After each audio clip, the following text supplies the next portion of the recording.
नमस्कार दोस्तों, मैं हूं संदीप त्रिपाठी और आप देख रहे हैं यूट्यूब चैनल मंथन द लर्निंग पाथ। दोस्तों, इसके पहले की कक्षा में हम लोगों ने चर्चा किया था कि किस तरह से बच्चे का शारीरिक विकास होता है, किस तरह से वो शारीरिक रूप से शैशवावस्था से लेकर के किशोरावस्था तक आगे बढ़ता है। अब दोस्तों, हमें जो चर्चा करनी है वो है बच्चे का मानसिक विकास। तो मानसिक विकास क्या होता है, किस तरह से वो आगे बढ़ता है मानसिक विकास में, आइए हम लोग देखते हैं, चलते हैं अपने टॉपिक की तरफ और देखते हैं कि मानसिक विकास क्या होता है।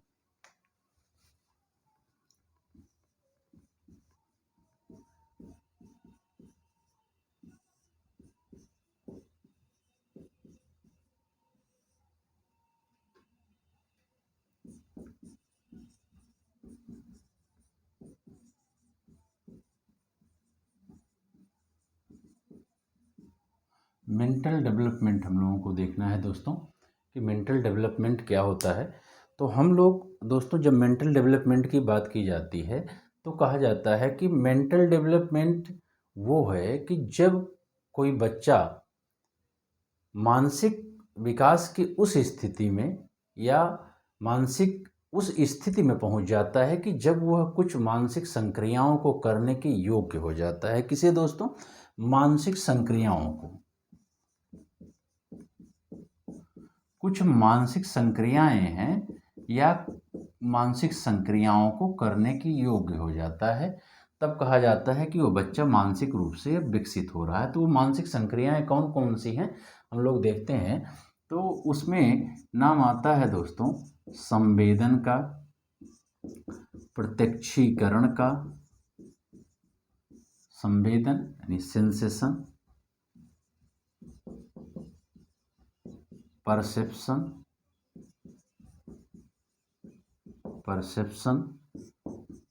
तर्क है इसमें दोस्तों, रीजनिंग, चिंतन है इसमें, थिंकिंग, समस्या समाधान है,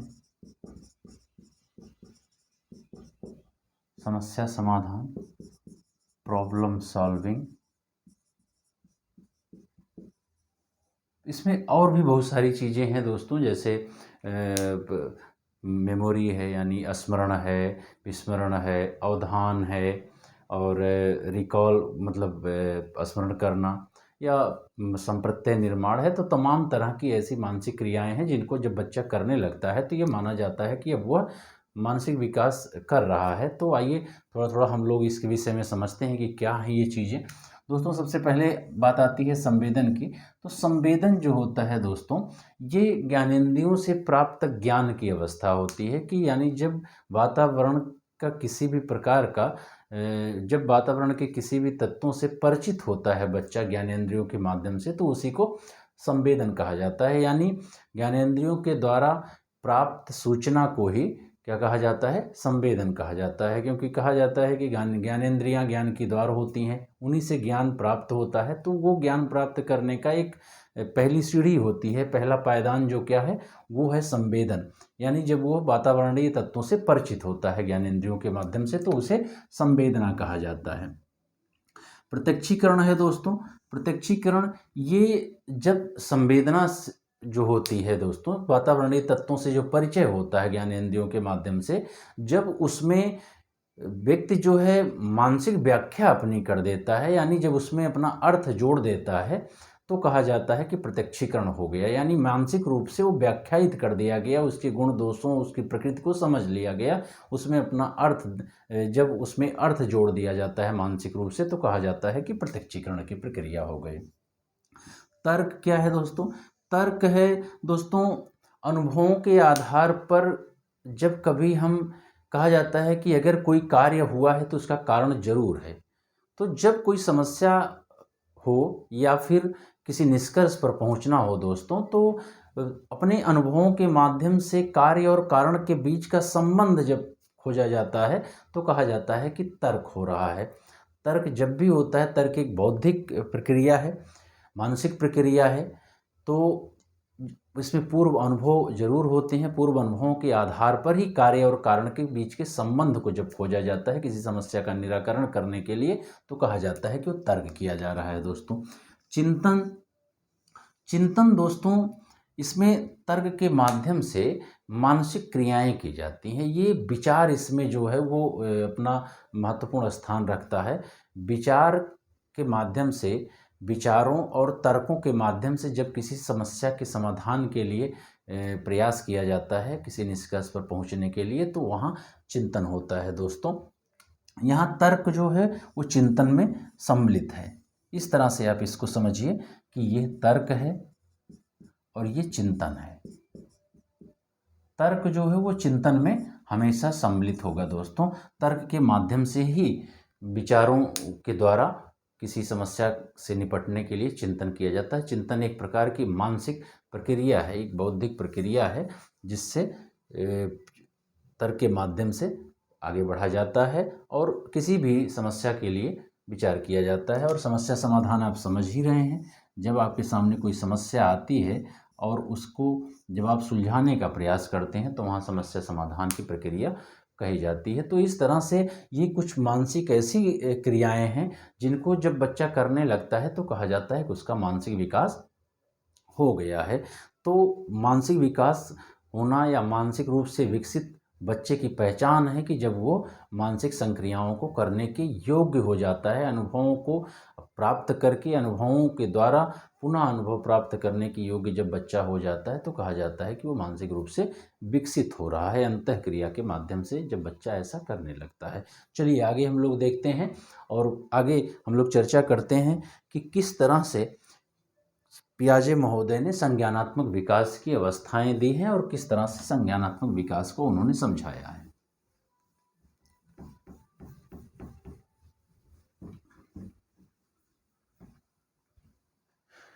चलिए दोस्तों, हम लोग समझते हैं पियाजे संज्ञानात्मक विकास की अवस्थाएं।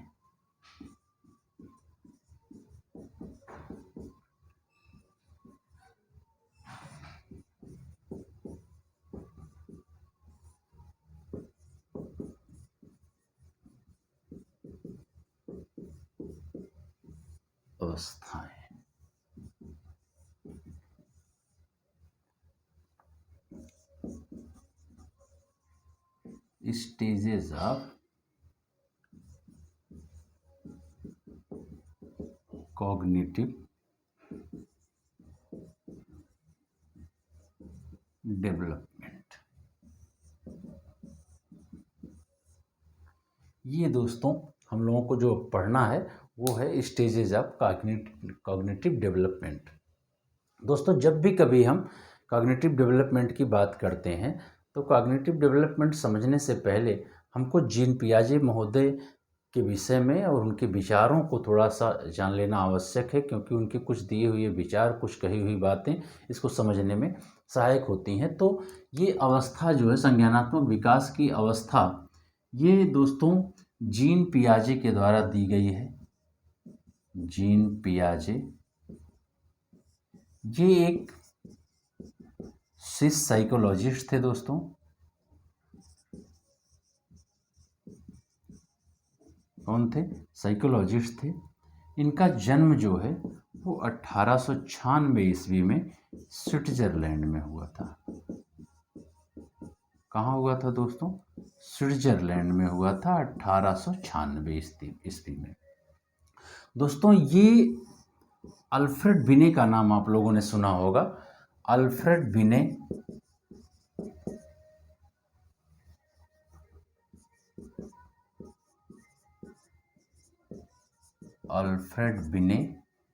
जिन्होंने बुद्धि परीक्षण पर काम किया था दोस्तों।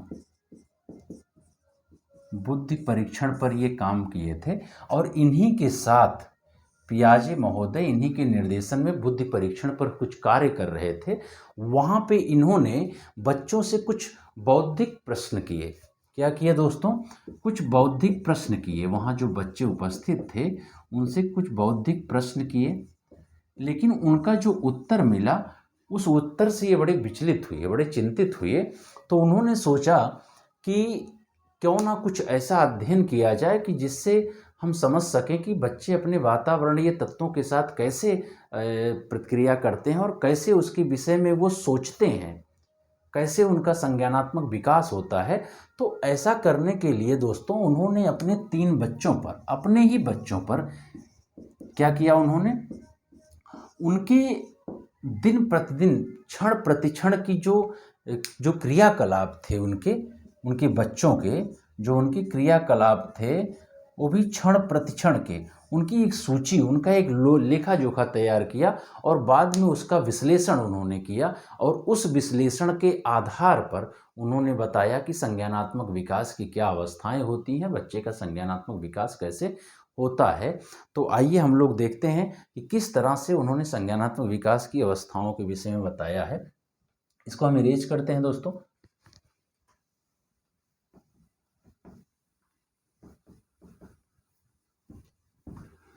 चलिए,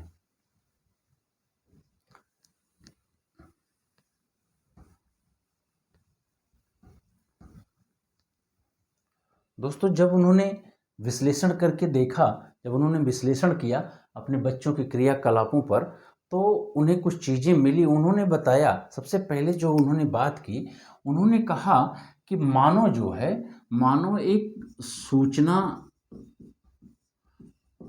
प्रक्रमणित इंसान प्राणी है। क्या है? सूचना प्रक्रमणित प्राणी है। इंफॉर्मेशन प्रोसेसिंग बीइंग है वो। क्या कहा इन्होंने कि ये इंफॉर्मेशन प्रोसेसिंग बीइंग है। कौन? मानव। और ये वातावरण से हमेशा सूचना लेने देने का काम करता है, वातावरण से हमेशा अंतःक्रिया की स्थिति में इसको होना चाहिए, ये होता है। यह वातावरण से जो है ये हमेशा सूचना लेने और देने का काम करता है। वातावरण में क्या करता है? ये सूचना देने, लेने और सूचना को ग्रहण करने का काम करता है। तो वैसी परिस्थिति में दोस्तों क्या होता है कि वो नए नए अनुभव प्राप्त करता है, अनुभव प्राप्त करता है। तो उसके सामने जो है संतुलन और असंतुलन की स्थिति आती है। ध्यान से समझिएगा ये दोस्तों, संतुलन और असंतुलन की स्थिति आती है। और मानव का जो स्वभाव होता है, मानव का स्वभाव हमेशा संतुलन की स्थिति में रहने का होता है। क्या होता है दोस्तों? संतुलन की स्थिति में रहने का होता है कि वो हमेशा संतुलन में रहना चाहता है। इसी चीज को इन्होंने साम्य धारण बोला है। क्या बोला है? साम्य धारण कहा है इसी चीज को। इक्विलिब्रियम, इक्विलिब्रियम की स्थिति इन्होंने बोला है, साम्य धारण कहा है कि व्यक्ति हमेशा, मानव जो है वो साम्य धारण की स्थिति बनाने का प्रयास करता है, वातावरण से हमेशा संतुलन की स्थिति बनाने का प्रयास करता है। और यही करने के लिए वो कुछ प्रोसेस करता है और इसी प्रोसेस के करने में वो अपना संज्ञानात्मक विकास करता है। क्या करने के लिए?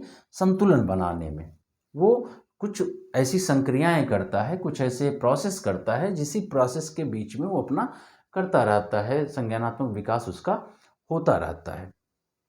तो उन्होंने बताया कि ये प्रोसेस जो है, कुछ टर्म के द्वारा इन्होंने उस प्रोसेस को समझाने का प्रयास किया।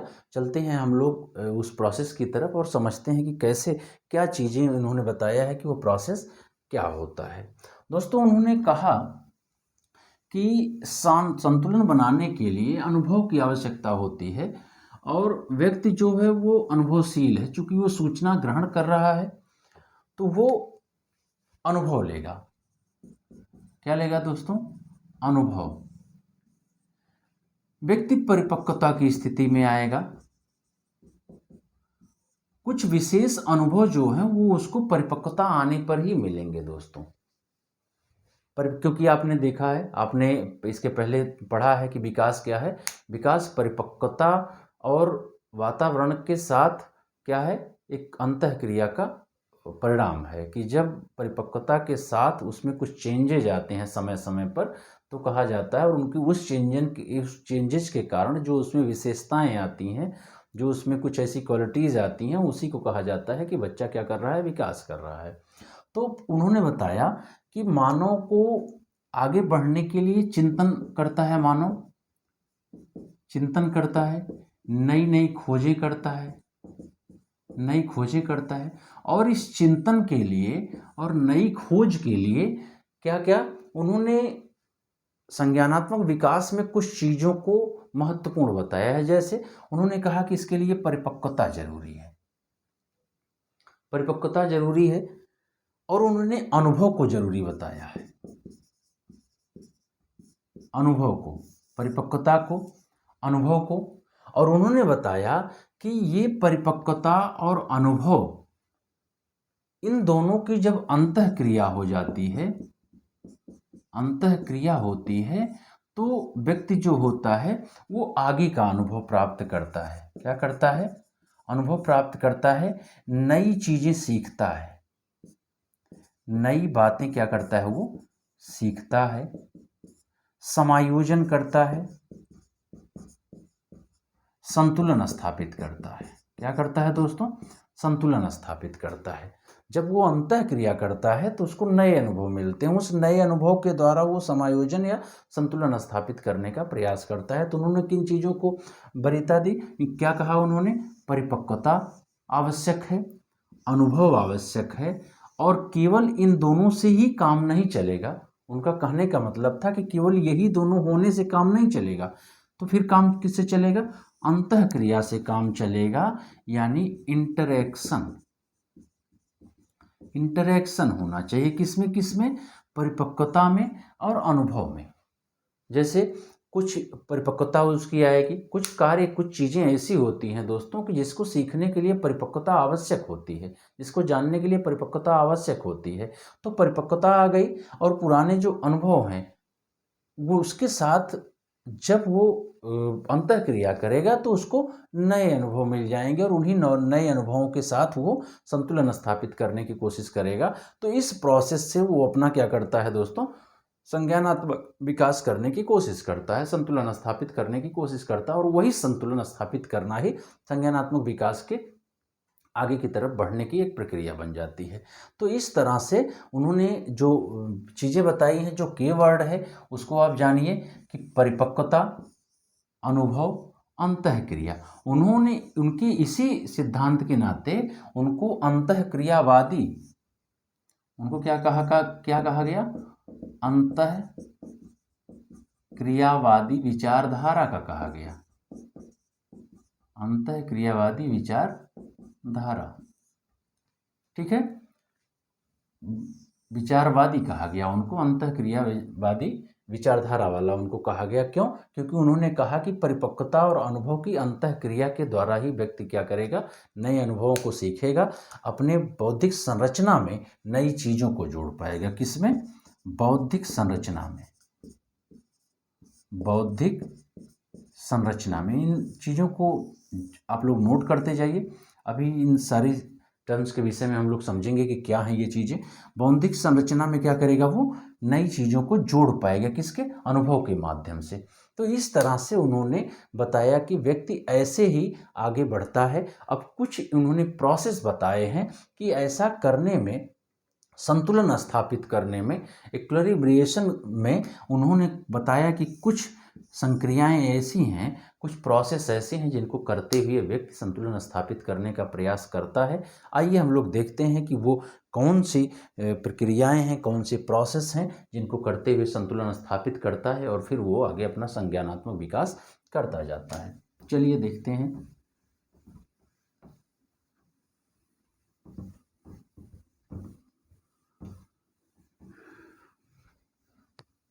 चलिए दोस्तों, उन्होंने बताया कि संतुलन स्थापित करने के लिए, संतुलन या साम्य धारण, ठीक है,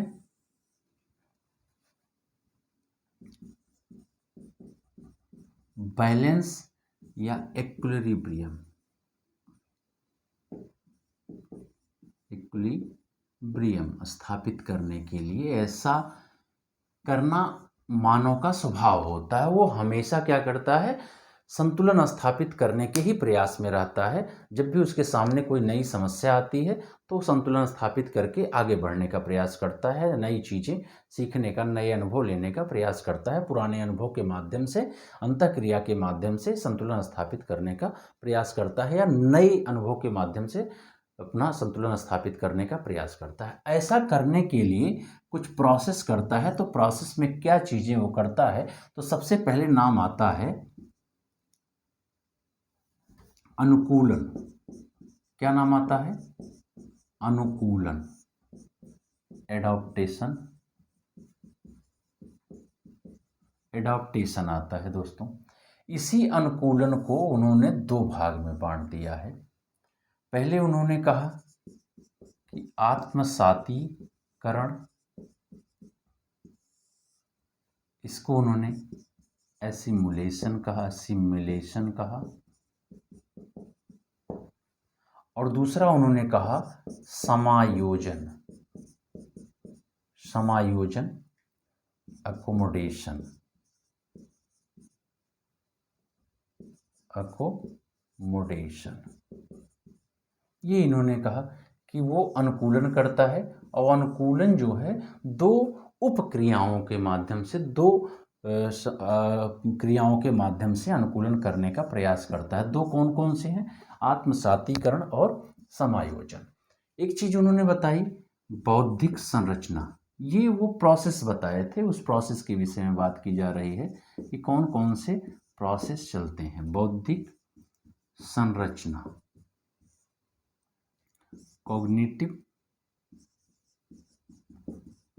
कॉग्निटिव स्ट्रक्चर उन्होंने बताया था कि कॉग्निटिव स्ट्रक्चर बनाता है। क्या बनाता है दोस्तों? कॉग्निटिव स्ट्रक्चर बनाता है बच्चा। उसके बाद स्कीम्स बनाता है। क्या बनाता है? स्कीम्स बनाता है, स्कीम्स। इतनी चीज़ों की बात उन्होंने की। कुछ और भी टर्म है, लेकिन इतना समझ लेने पर वो सारी चीज़ें क्लियर हो जाती हैं।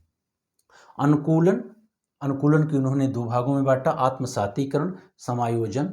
उसके बाद बौद्धिक संरचना की बात की उन्होंने, और स्कीम्स की बात की। अब आइए हम लोग एक एक करके देखते हैं कि ये चीज़ें हैं क्या, और ये किस लिए किया गया था दोस्तों। ये ध्यान देने वाली बात ये है कि ये है क्या, इसका उपयोग क्या है।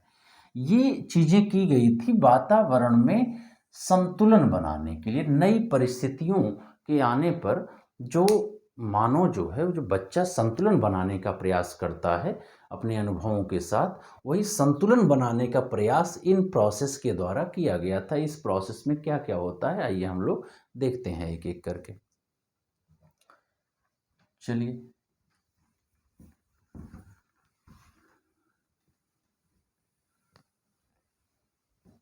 दोस्तों सबसे पहली बात आती है अनुकूलन की। अनुकूलन शब्द से आप लोग परिचित हैं, एडॉप्टेशन से। अनुकूलन का मतलब होता है कि हम किसी नई परिस्थिति में अपने आप को क्या करें, एडजस्ट कर लें। अनुकूलन, इन्होंने बताया कि जब बच्चे के सामने, किसके सामने? बच्चे के सामने कोई नई परिस्थिति आती है। क्या आती है दोस्तों? कोई नई परिस्थिति आती है तो क्या करता है बच्चा? इस परिस्थिति में अपने पुराने अनुभव, बहुत ध्यान से समझिएगा दोस्तों, अपने पुराने अनुभव, या इसी को मानसिक संरचना या बौद्धिक संरचना कहा जाता है दोस्तों। ठीक है, अपने पुराने अनुभवों के द्वारा क्या करता है वो परिस्थिति में अपने पुराने अनुभवों को लगाता है और उसके द्वारा संतुलन स्थापित करने की कोशिश करता है। क्या करता है दोस्तों? संतुलन स्थापित करने की कोशिश करता है स्वभावतः, क्योंकि मानव जो है, बच्चा जो है, हमेशा संतुलन की स्थिति में रहने का प्रयास करता है। इसलिए वो नई परिस्थिति में अपने पुराने जो अनुभव हैं उसके द्वारा वो संतुलन स्थापित करने की कोशिश करता है। तो वो संतुलन जो है वो दो तरह से स्थापित करने की कोशिश करता है। कैसे?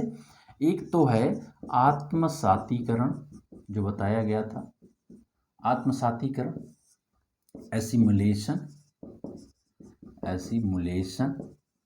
ये आत्मसातीकरण दोस्तों, जब बच्चा नई परिस्थिति आने पर अपने पुराने अनुभवों के माध्यम से संतुलन स्थापित कर लेता है, अपनी जो पुरानी उसकी बौद्धिक संरचना है उसके द्वारा जब वो संतुलन स्थापित कर लेता है तो कहा जाता है कि ये आत्मसातीकरण की प्रक्रिया है। यानी जब वो कोई काम, जैसे मान लीजिए कि एक छोटा बच्चा जब किसी चीज़ को अपने मुंह में डाल लेता है, जब भी कोई चीज़ पाता है तो अपने मुंह में डाल लेता है, तो ये प्रक्रिया क्या है? आत्मसातीकरण की प्रक्रिया है। आत्मसातीकरण की प्रक्रिया है। जब हम कुत्ते को देख करके और कहते हैं कि ये कुत्ता है तो क्या है? वो आत्मसातीकरण है। कुत्ते को देख करके कहते हैं कि ये कुत्ता है क्योंकि हमने कुत्ते के विषय में कुछ सीख रखा है, कुत्ते के विषय में कुछ हमारे पास बौद्धिक संरचनाएं हैं, मानसिक संरचनाएं हैं, कुछ अनुभव हैं। इसलिए हम कुत्ते को देख करके जब कहते हैं कि ये कुत्ता है, इसका मतलब है कि हमने आत्मसात किया। क्या आत्मसात किया? हमने आत्मसात किया कि जो हमारे पुराने अनुभव हैं हमने हूबहू नई परिस्थिति में, यानी कुत्ते को देख करके हमने उसके जो पुराने स्ट्रक्चर को अपने साथ रखा है, जो एक मानसिक स्ट्रक्चर हमने बना रखा है, जो एक पुराना अनुभव हमारे पास है, उसके आधार पर हमने कह दिया कि ये कुत्ता है। तो ये आत्मसात की प्रक्रिया हो गई दोस्तों। लेकिन होता क्या है कि मान लीजिए कि कुत्ते के बजाय हमारे सामने बिल्ली आ गई है। बिल्ली आ गई है। अब हम कुत्ते के गुणधर्म को जानते हैं, कुत्ते की विशेषताओं को जानते हैं कि कुत्ते में क्या होता है? 4 पैर होता है, 2 कान होता है, 1 पूंछ होती है, या जो भी उसकी विशेषताएं हैं, उसकी शारीरिक बनावट है, उसकी अन्य विशेषताएं जो हैं, उसका कलर जो है वो लाल है या काला है। काला है। इस तरह से हमने कुछ संरचनाएं बना रखी हैं, कुछ हमने इन्फॉर्मेशन उसके लिए इकट्ठा कर रखे हैं। उसी इन्फॉर्मेशन के आधार पर हम कहते हैं कि ये कुत्ता है। लेकिन अभी क्या हुआ? अभी मेरे सामने, और संतुलन हमने स्थापित कर लिया कुत्ते को देख करके, हमने पहले बता दिया कि ये कुत्ता है, संतुलन स्थापित हो गया। अब दोस्तों क्या हुआ कि एक समय आया जब हमारे सामने क्या आ गई, यानी बच्चे के सामने क्या आ गई? बिल्ली आ गई। उसने देखा कि इसके पास भी 4 पैर हैं, इसके पास भी एक पूंछ है, 2 कान हैं, आंखें हैं। इस तरह से उसने संतुलन स्थापित करने की कोशिश की। लेकिन जब उसने देखा कि इसकी आवाज़ जो है, इसकी आवाज़ तो उस पुराने जानवर की तरह से नहीं है, क्योंकि ये पुराना जानवर जो है वो भौंकता था। क्या करता था दोस्तों? भौंकता था। और ये नया जानवर जो हमारे सामने आया है, ये म्याऊं क्या कर रहा है। ठीक है, इससे तो म्याऊं की आवाज़ निकल रही है। इसका मतलब है कि ये कुत्ता ना होकर के बिल्ली है, और उस टाइम में वो क्या करता है? एक नई संरचना, नया अनुभव ले आता है। क्या करता है दोस्तों? एक नया अनुभव प्राप्त करता है।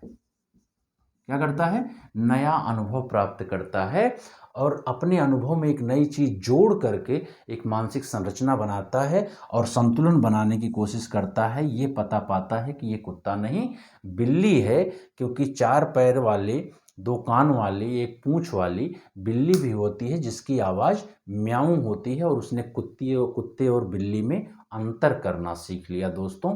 तो जब ये अंतर करना सीख लिया अपने नए अनुभव के माध्यम से, नई मानसिक संरचना के माध्यम से, नए अनुभव के माध्यम से, जब वो पुरानी परिस्थिति और नई परिस्थिति, यानी कुत्ते और बिल्ली में अंतर करना सीख लिया, यही परिस्थिति क्या हो जाती है दोस्तों?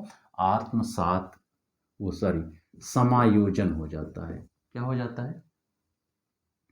समायोजन हो जाता है दोस्तों, जिसको आप लोग एकोमोडेशन बोलते हैं। क्या बोलते हैं? एकोमोडेशन बोलते हैं। क्लियर हो गया? आप लोगों ने देखा आत्मसातीकरण क्या है? जो हमारे पास पुराने अनुभव हैं, उस पुराने अनुभव को एक नई परिस्थिति में रख करके हमने संतुलन स्थापित करने की कोशिश की। वहाँ तक आत्मसातकरण था कि हमने पुराने अनुभव को आत्मसात कर लिया, ग्रहण कर लिया, और संतुलन बन गया तो ठीक। अगर नहीं बनता है संतुलन, तो हम क्या करते हैं? अपने पुराने अनुभव में कुछ नए अनुभव जोड़ करके, तो पुरानी परिस्थिति और नई परिस्थिति में अंतर करना जब सीख लेते हैं, तो उसे हम समायोजन की प्रक्रिया कहते हैं दोस्तों। ये है समायोजन और आत्मसातकरण। हमें लगता है कि आपका ये क्लियर हो गया होगा। और बहुत इम्पॉर्टेंट टर्म है ये, इससे संबंधित क्वेश्चन आपके उसमें पूछे जाते हैं कि बिल्ली, बच्चे के सामने एक बिल्ली आ जाती है, उसने पहले कुत्ते को देखा है, बिल्ली कुत्ते से बिल्ली में अंतर करने की प्रक्रिया जो है वो क्या है। तो कुत्ते से बिल्ली में जो अंतर करेगा दोस्तों, तो वो किसके माध्यम से करेगा, समायोजन के माध्यम से करेगा, क्योंकि उसके पास कुत्ते की संरचना थी, कुत्ते के जैसा कुत्ते को पहचानने के अनुभव उसके पास थे। लेकिन जब उसके सामने बिल्ली आ जाती है तो वो बिल्ली को पहचानने के लिए क्या करता है, समायोजन करने की प्रक्रिया करता है। तो ये था अनुकूलन और समायोजन। अब हम लोग आगे बढ़ते हैं और देखते हैं कि मानसिक संरचना आप लोगों को बताई गई थी कि मानसिक संरचना क्या है।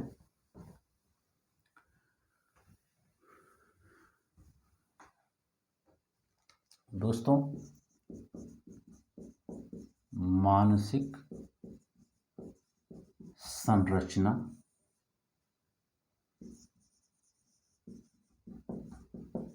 कॉग्निटिव स्ट्रक्चर, कॉग्निटिव स्ट्रक्चर दोस्तों, कॉग्निटिव स्ट्रक्चर दोस्तों संरचना यानी संरचित किया हुआ, बनाया हुआ, अर्थात जब बच्चा अपने छोटे छोटे अनुभवों को एक साथ संगठित करके क्या करता है दोस्तों, प्रत्यक्षीकृत करता है किसी भी सूचना को। अभी आपने देखा, प्रत्यक्षीकृत करता है, और प्रत्यक्षीकृत करके उनको एक अर्थ दे करके एक सूचना को, एक अनुभव को क्या करता है, वो व्यवस्थित करके रख लेता है अपने पास। उसके पास एक बौद्धिक संरचना हो जाती है किसी अनुभव की, किसी परिस्थिति को समझने की।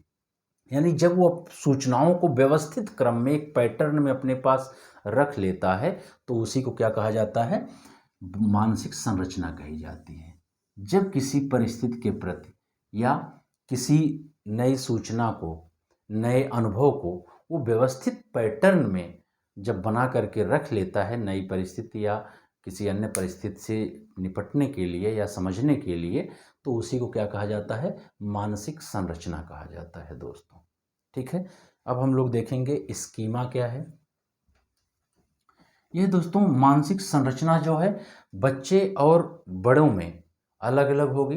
बच्चों की मानसिक संरचना अपने अपने आधार पर होगी, अपने अनुभव के आधार पर होगी, और बड़ों की मानसिक संरचना जो होगी वो अपने अनुभव के आधार पर होगी, अपनी सूचना, अपनी जानकारी के आधार पर होगी। तो मानसिक संरचना जो है बच्चों और बड़ों की अलग अलग होती है दोस्तों।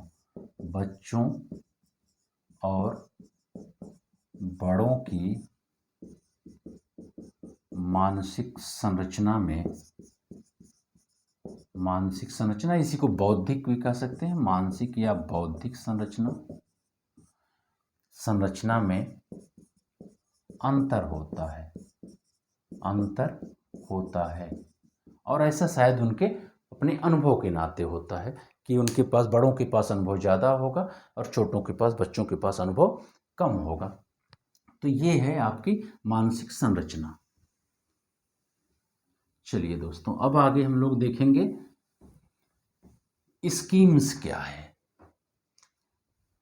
क्या दोस्तों, स्कीम्स, स्कीम्स दोस्तों, स्कीम्स जो है ये पियाजे द्वारा बताई गई एक प्रक्रिया है या पियाजे द्वारा बताया गया एक प्रोसेस है। इन्होंने कहा कि ये व्यवहारों का क्या है, व्यवहारों का एक संगठित पैटर्न है। क्या है दोस्तों, संगठित पैटर्न है ये। ठीक है, स्कीम का मतलब क्या होता है, योजना, क्रमबद्ध।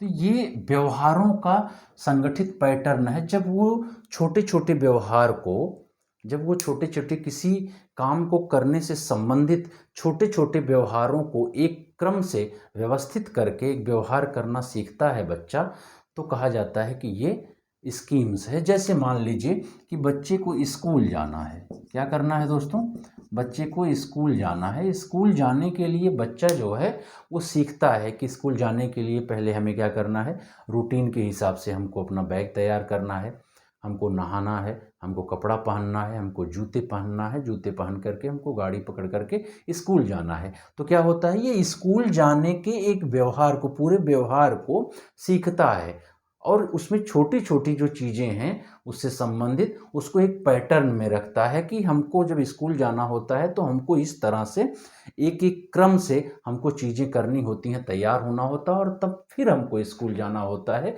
जब इस चीज़ को बच्चा सीख लेता है, इस चीज़ के द्वारा अपना संज्ञानात्मक विकास करता है, तो कहा जाता है कि वो क्या है दोस्तों, स्कीम्स है।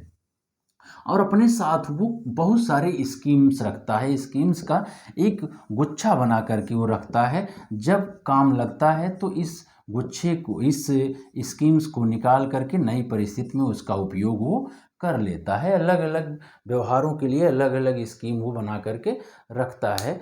तो वो जब काम लगता है किसी नई परिस्थिति में उसका उपयोग करना होता है, नई कोई कहीं व्यवहार में लाना होता है उसको, तो इसी अपने सीखे हुए पैटर्न को वो क्या करता है, दूसरी परिस्थिति में इसका उपयोग कर लेता है। तो इस तरह से ये स्कीम्स है। जब व्यवहारों के संगठित पैटर्न की बात की जाती है दोस्तों, तो कहा जाता है कि बच्चा स्कीम्स सीख लिया, यानी योजना सीख लिया, किसी काम को करने की योजना सीख लिया कि जब काम, कोई बड़ा काम किसी छोटे छोटे कार्यों के व्यवहार द्वारा किया जाता है, तो यही व्यवहारों का पैटर्न वो सीख लेता है कि एक क्या है, कि एक हमको जूता पहनना है, हमको कपड़ा पहनना है, हमको खाना खाना है, हमको बैग लेना है, हमको गाड़ी पर बैठ करके स्कूल जाना है। तो ये बच्चा धीरे धीरे सीखता है और इसी को स्कीम कहा जाता है, जिसका उपयोग वो अन्य परिस्थिति में भी करके और अन्य परिस्थिति को भी सीखता है और संतुलन स्थापित करने की कोशिश करता है। तो ये थे कुछ टर्म जिनके द्वारा संज्ञानात्मक विकास को बेहतर तरीके से समझा जाता है, जिसका उपयोग अलग अलग अवस्थाओं में बच्चा करता है। तो किस तरह से अलग अलग अवस्थाएं किन विशेषताओं के साथ आगे बढ़ती हैं, किन विशेषताओं के साथ वो होती हैं, इसकी चर्चा हम लोग अपने अगले वीडियो में करेंगे।